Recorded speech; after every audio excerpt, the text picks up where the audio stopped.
Cześć, dzień dobry. Dzisiaj w trochę lepszej scenerii. Bardzo ładny dzień się zapowiada. Jest też trochę luźniej przede wszystkim. Nie ma takiego szumu jak był wczoraj, jak wracałem. Za mną hotel akurat, w którym mieszkam. Widać tam gdzieś zresztą moje uchylone okno. Całość miejsca pokażę Wam. To jest właśnie Plac Niepodległości z kolumną Niepodległości. Tam gdzieś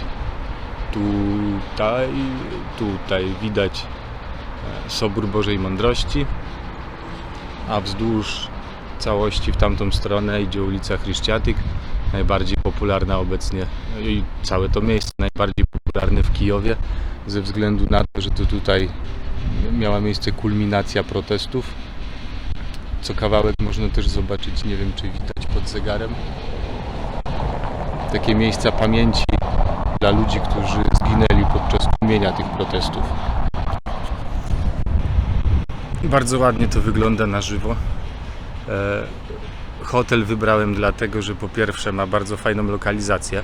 Jest tuż przy dwóch liniach metra, którymi planuję podróżować głównie tak naprawdę.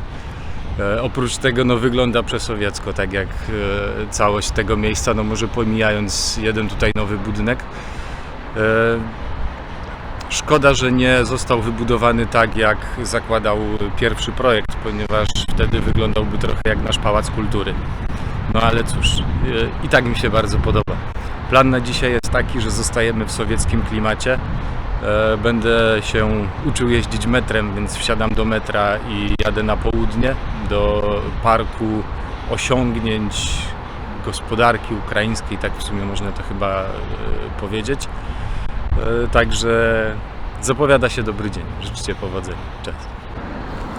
Patrzcie, u nas by pewnie zamknęli wszystko, zrobili jakiś deptak, kwietniczki czy inne pierdółki, a tu nie dość, że mieszczą się 4 pasy, to jeszcze mieści się również ogromny deptak. Także trzeba przyznać, że komuniści to mieli rozmach.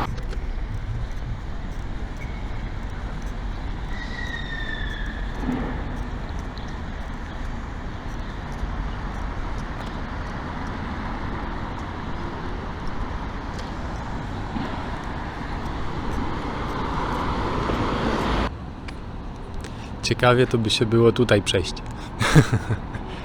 Ale dużo nowych budynków też przy okazji. O.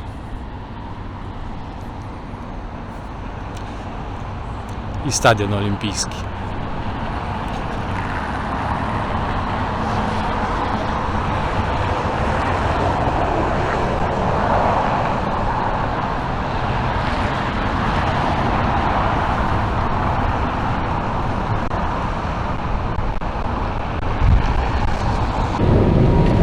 Postanowiłem nie wsiadać do metra na Majdanie Niezależności, tylko przejść się jedną stację na Pałacu Sportu. Nie potrafiłem znaleźć wejścia do metra, to już w ogóle absurd niesamowity. Udało się w końcu na następnej stacji. Jedziemy.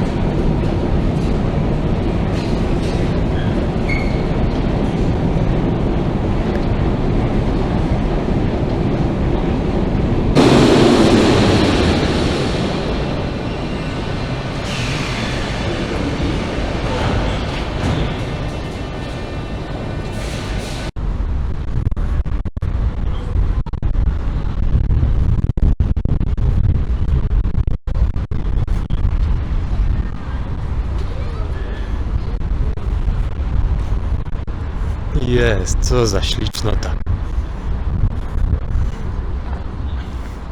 Dobra, będę kaleczył teraz. WDNG. Wystawka dosięgnień Narodowego Gospodarstwa. Czyli wystawa osiągnięć gospodarki ukraińskiej narodowej, można by powiedzieć.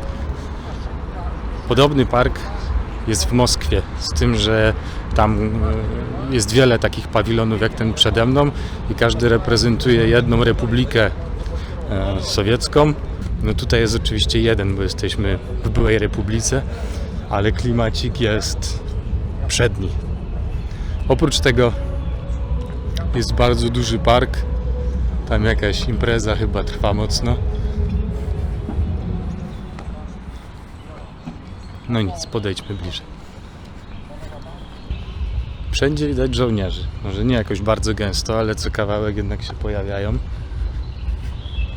Tak to wygląda. O, tego jest więcej, nie wiedziałem.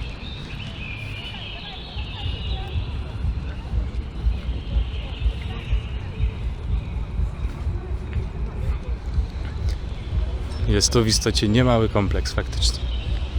I ogromny park, który sobie płytem chyba w tamtą stronę przejdziemy. Tam jest jeszcze Sobór, który chciałbym zobaczyć.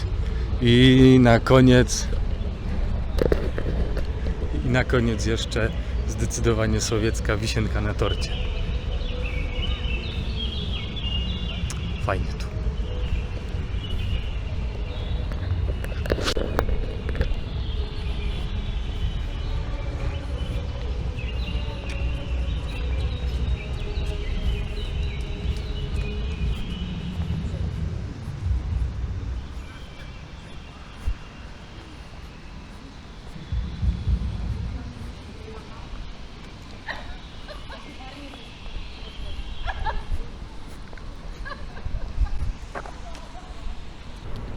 Co jak co, ale trzeba powiedzieć, że we wszystkie memoriały, pomniki pamięci, pomniki osiągnięć ludu, to Sowieci mieli rozmach.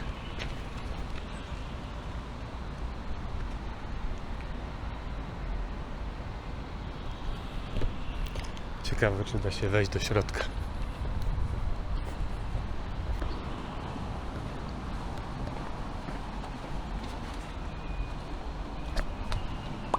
Nie da się.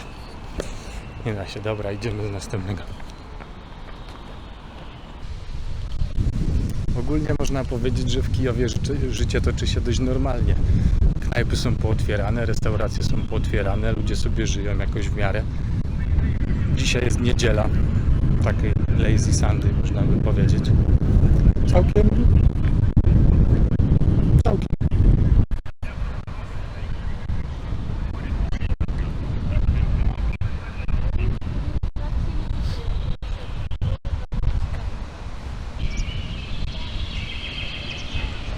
Tam jakaś chyba papugarnia albo coś, nie wiem, strasznie. No chyba, że to z głośników. I dałem się nabrać.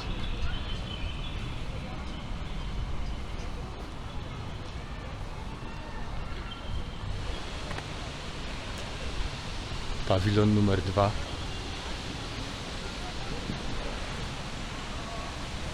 Cóż innego jak nie chłopi ukraińscy.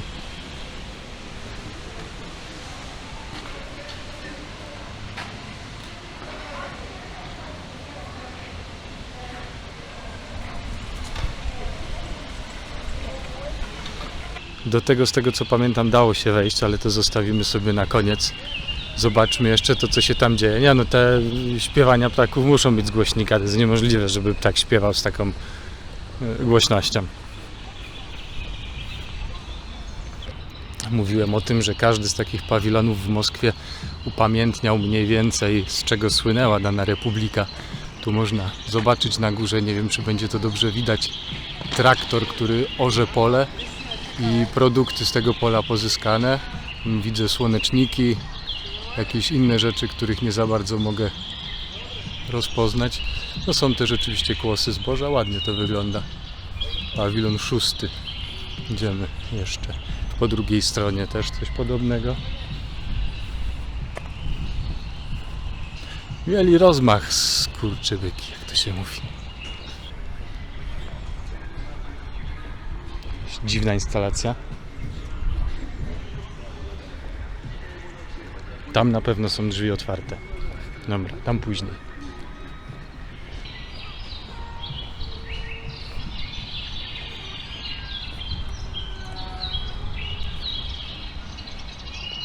Oczywiście, że z głośnika. Tu jest skurczybyk, prawie dałem się nabrać.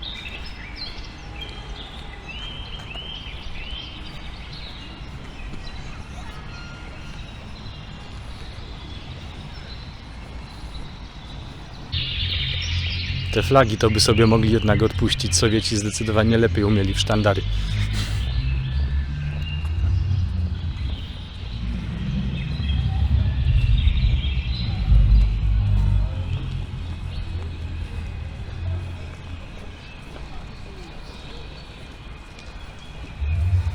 To co za kozak?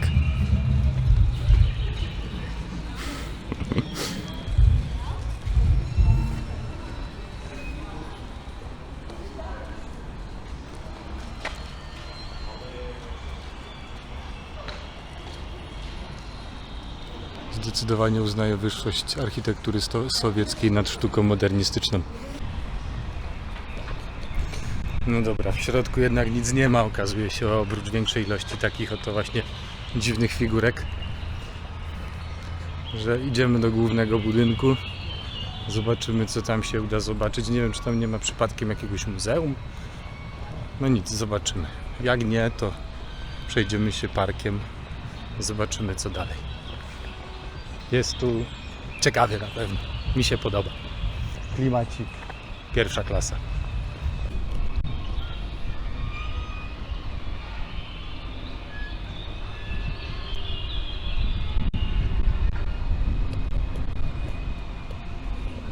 No, chyba się jednak nie uda wejść.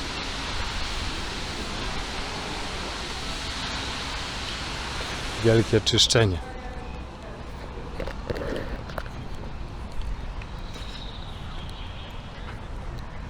No nic. Pozdrowienia z bardzo ładnego sowieckiego parku. Idziemy dalej.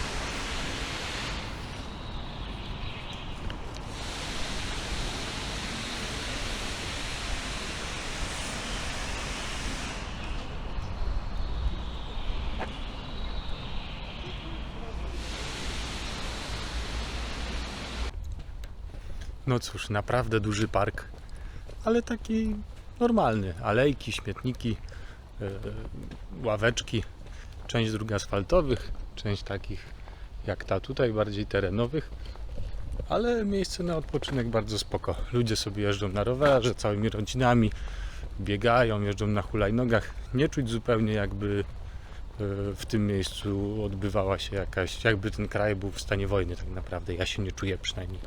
I żebyście nie ojczyli, bo 2 tygodnie temu leciały rakiety czy coś tam.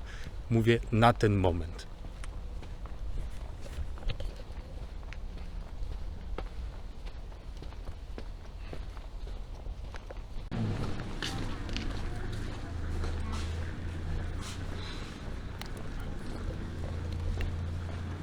Wspomnianym wcześniej soborem jest pustelnia gołosiejewska, czyli monaster opieki Matki Bożej.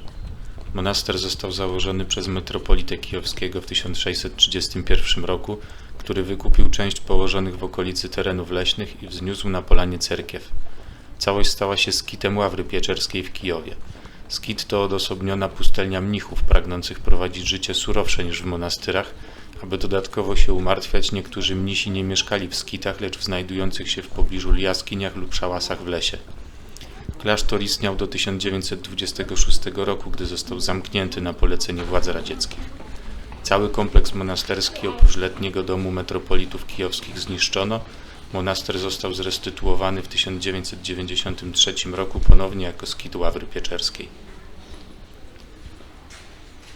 Wnętrze naprawdę robi bardzo duże wrażenie. Wracamy do terenów bardziej parkowych i przebijamy się do miejsca, którym się strasznie jaram. Prawdopodobnie nikt inny by się nim nie jarał, tylko ja. Potem kierujemy się z powrotem do centrum, bo jak tak dalej będzie, to złażę całe południe Kijowa na nogach, a nie o to do końca chodzi też.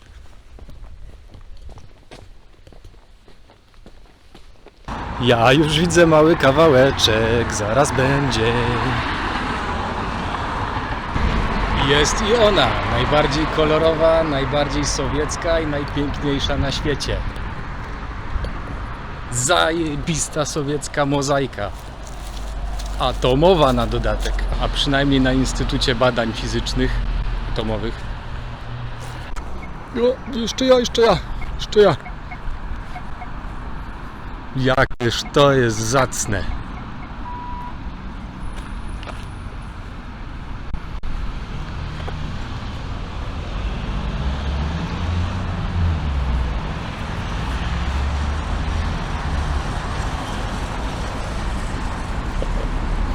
Jestem mega pod wrażeniem, że ktoś coś takiego układał.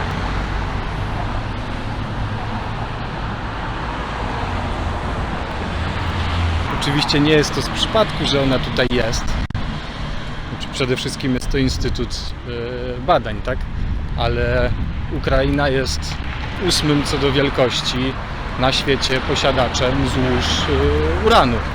I plus do tego, tak jak pani w pociągu tłumaczyła, w Krzywym Rogu jest chociażby, są najlepsze na świecie złoża żelaza.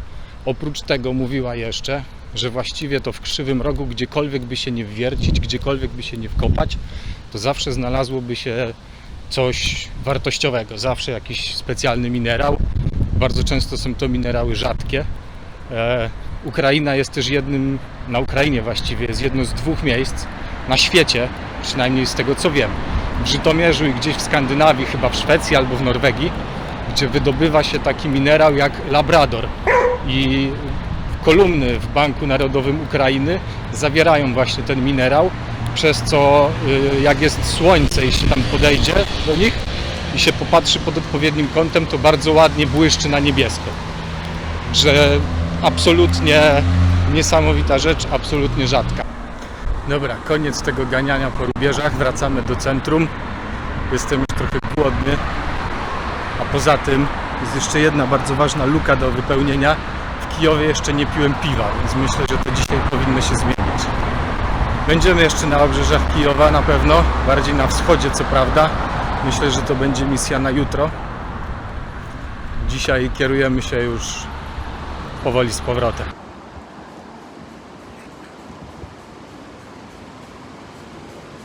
Co to jest za sprzęt? Zajebiste.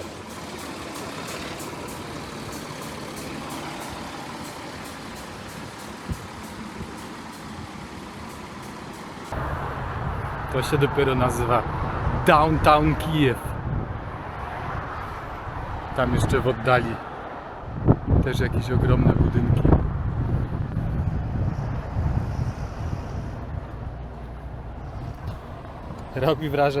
Robi wrażenie, ale ten sprzęt na stacji, który tam dalej stoi, gość tankuje chyba z 5 minut, bo zdążyłem, on mnie minął wcześniej, nie zdążyłem wyciągnąć kamery. Minął mnie, ja szedłem, nie, to musi więcej nawet tankować, ja szedłem z 5 minut, po czym doszedłem na stację, nagrałem sobie go dookoła, nie mam zielonego pojęcia, gdzie stąd mogę iść, tak żeby trafić w sumie do tego miasta. Zaraz sprawdzę. Zdążyłem nagrać sobie ten zajebisty pojazd, przejść na drugą stronę jeszcze i teraz wyjeżdża.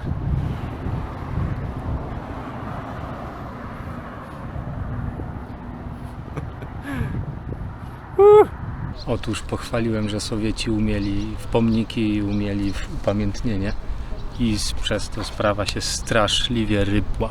Otóż cały teren, na którym jest Matka Ojczyzna i teren upamiętniający II wojnę światową i muzeum, które się tam znajduje, cały jest zamknięty.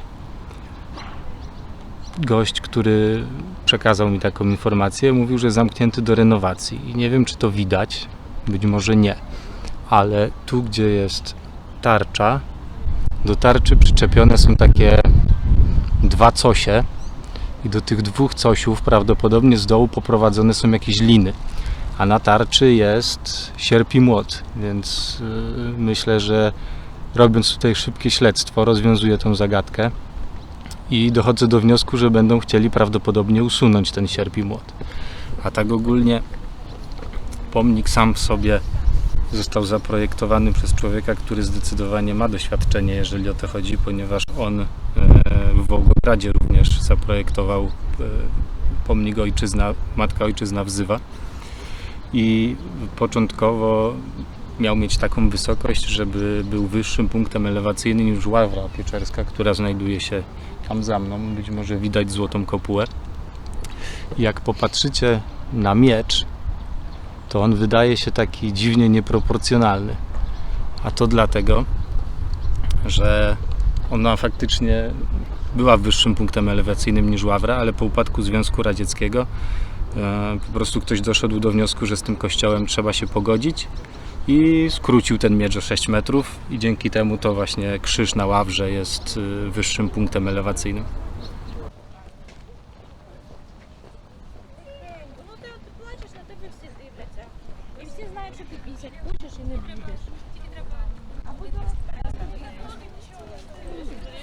Ти собі влєш, скільки років цій техніці. Вона ж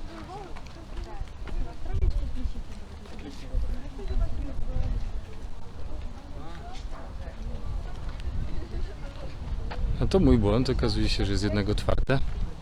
Tylko trzeba kupić bilet.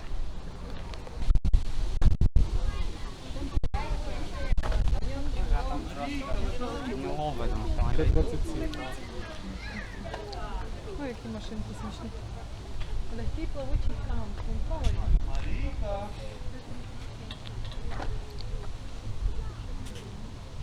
No, takich jest dużo w Polsce też. Rudy. Tyle, że nie 102.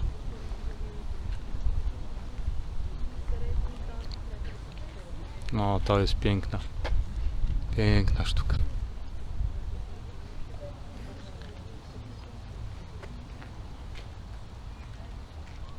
Szkoda, że nie da się podejść bliżej do pociągu, który tam jest z tyłu.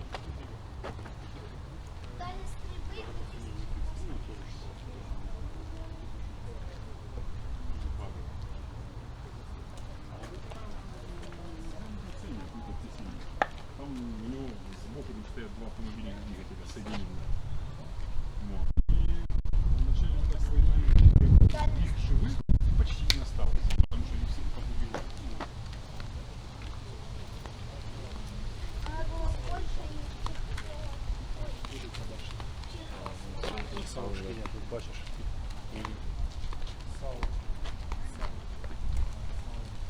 ISU 152. Tak? 122. Fajnie widać, jak to jest siermiężnie wykonane. Ale nie do zdarcia oczywiście. To mówił Stalin, ilość jest jakością samą w sobie. A tego było wyprodukowane bardzo dużo.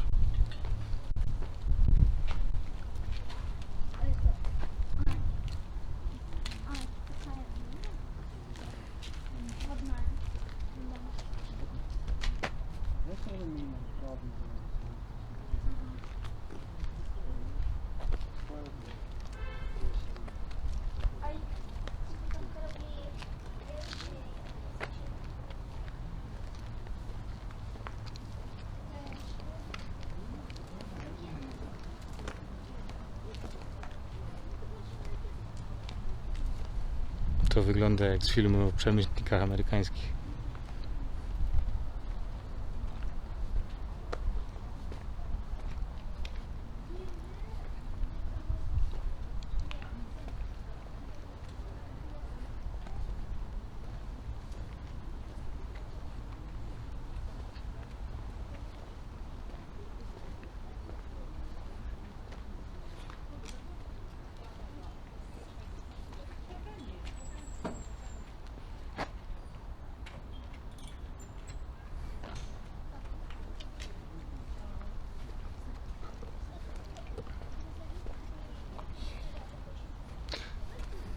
Za dodatkowe 30 hrywien można wejść do kabiny do MIGa. How many MiGs you shoot down last week?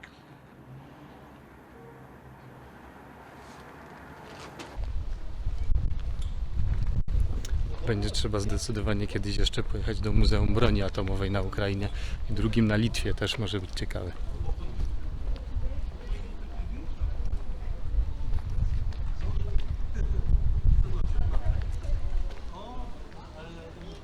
A taki stoi na Słowacji. Pozostałość po bitwie pod Duklą. O przełęcz dukielską właściwie.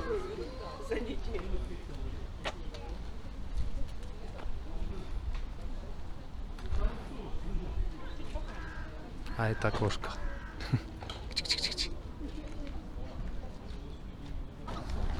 Są też tablice pamięci Ukraińców z polskimi korzeniami, którzy zginęli w wojnie obecnej. No to się oczywiście nie równa zupełnie do memoriału, który byłby tam. Ale no już nic na to nie poradzę, że zamknięte. W taki czas trafiłem. Tu są jeszcze trochę bardziej aktualne sprzęty.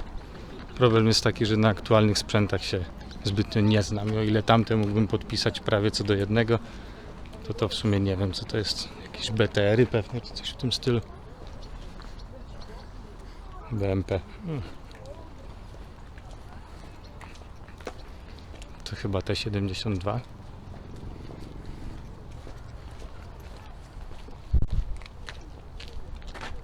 trochę starsza konstrukcja.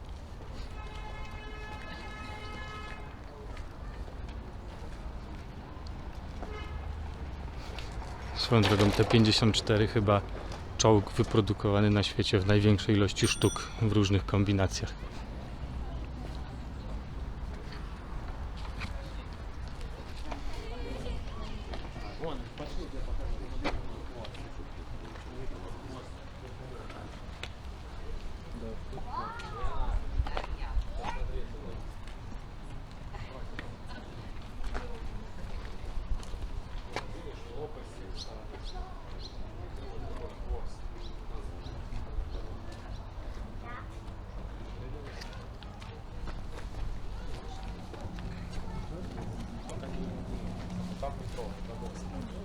Nie wiem, silnik od rakiety.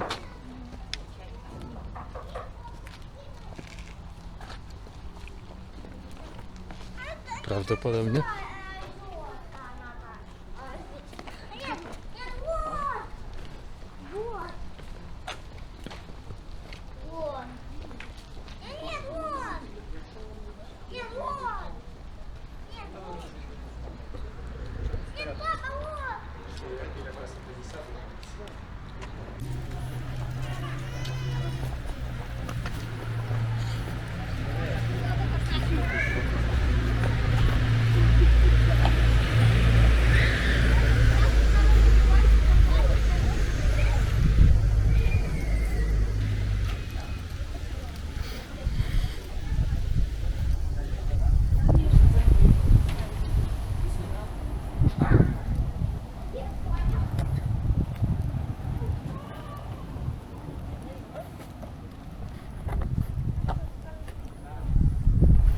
Może pomijając ten zardzewiały, to wszystko w takim stanie, że jakby się uprzeć, to by jeszcze było na chodzie. To jakiś bardzo ciekawy projekt.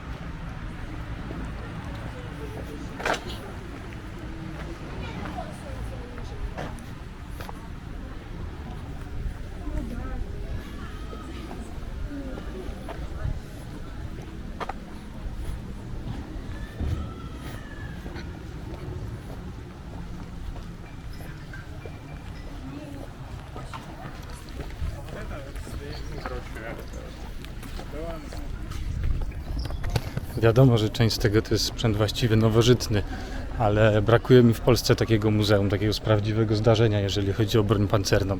Wiadomo, że modeli było milion dosłownie i nie musielibyśmy mieć zdecydowanie każdego, już nie mówię o tych z II wojny światowej, które są strasznie rzadkie, typu jakiś Pantera czy Tygrys, ale z takich rzeczy, które są dość powszechne, można by było po prostu kupić po parę sztuk i zrobić jakieś takie jedno fajne muzeum, żeby ktoś, kto jest zajawiony na czołgi generalnie i na rzeczy pancerne, żeby mógł sobie przyjechać i faktycznie pooglądać, podotykać tego. No ale cóż.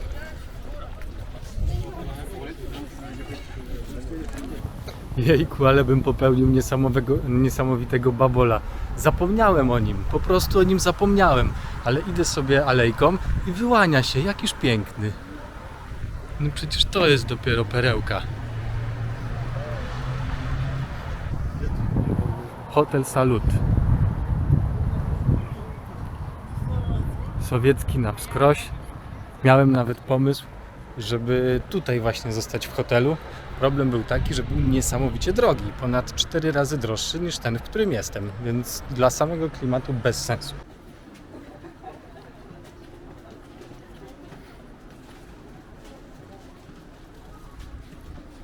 Mówiłem kiedyś, że Kijów ma głębokie metro.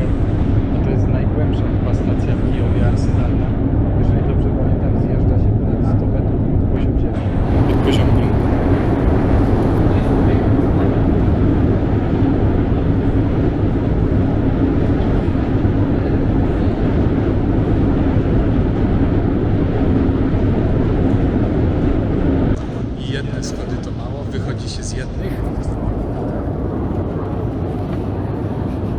się na następne. To w sumie jeszcze dłuższe.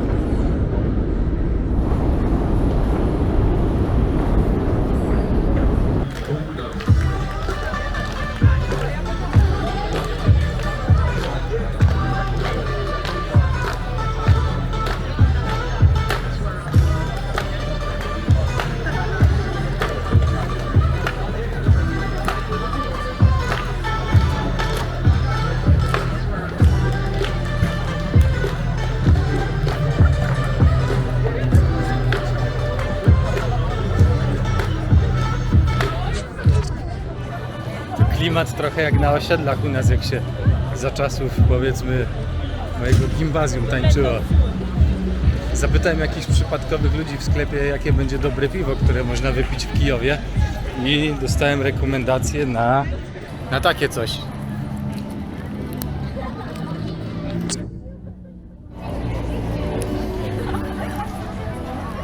Jak się okaże, że jednak nie będzie dobre, to i tak was nie znajdę i nic wam nie zrobię, więc trudno.